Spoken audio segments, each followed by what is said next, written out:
Hi friends welcome to my YouTube channel. मुझे रूम रू बाहरली गोटे मीटिंग अच्छी अरेंज अच्छी बर्तमान जिबली बर्तमान मीटिंग अटेंड करने तो मोर आज मीटिंग नीलगिरी अच्छी। लेट्स सी रास्तार कौन कौन आसी सब बेस्ट जिनस कौन सबकुछ मुझे जनइबी। स्टे ट्यून विथ मी।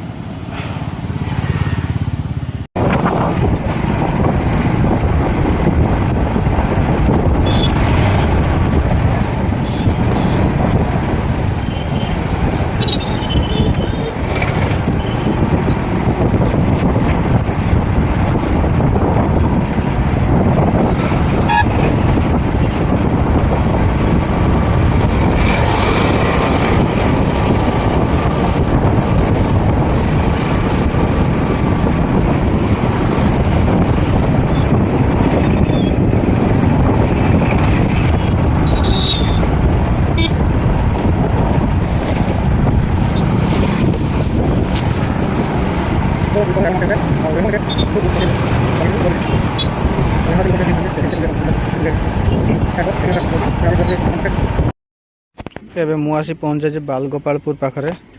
तो एठू इमामी जगन्नाथ मंदिर जस्ट किछि समय पर आसजिव। तो मंदिर बहुत कारुकार्य बहुत सुंदर आ बहुत बढ़िया तार एनवायरनमेंट मध्य आप आसतु निश्चय बसतु आ तार एनवायरनमेंट तार सबकिछि एंजॉय करंतु। आमती पहुँच पहुँचू मु पहुँची गली एबे जस्ट मंदिर बर्तमान देखा हलानी। देखंतु सुंदर कारुकार्यर मंदिर बोधे नीलगिरी मंदिर प्लस आप जगन्नाथ मंदिर जिते भी आप देखिथे सब कारुकार्य बहुत सुंदर थाए। बहुत भल भल डिजाइन रे कारुकार्य तैयारी करा जाए।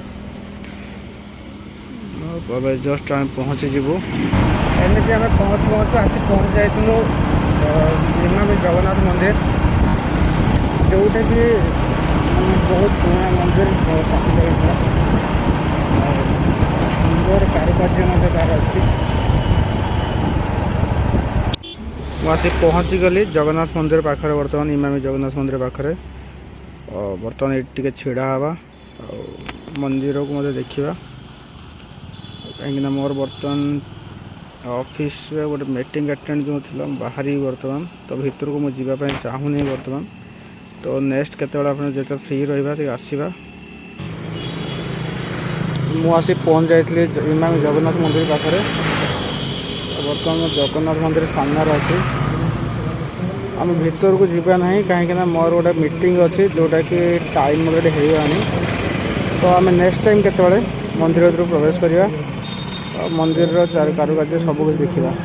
ओके तो चलतु नेक्स्ट आम मोर आग को जो ट्रिप रोटा आपन को निश्चय मिल बट नेक्स्ट वीडियो मिल।